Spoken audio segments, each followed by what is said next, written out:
In this quick video, I'll show you how to convert business account to personal account in Instagram. Now before we start, as you can see, I am really close to achieving a big milestone, which is 1000 subscribers.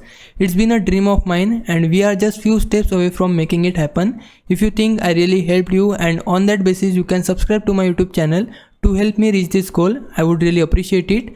Now coming back to our topic, to convert our account to personal account, we just need to tap on our profile icon, which is on bottom right corner. Once you are on your profile, tap on the three lines which are available on top right corner. Once you tap on it, scroll down here a bit and then you will see this option business tools and controls. Click on it. Once you tap on it, scroll down here once again and now here you will see this option called switch account type.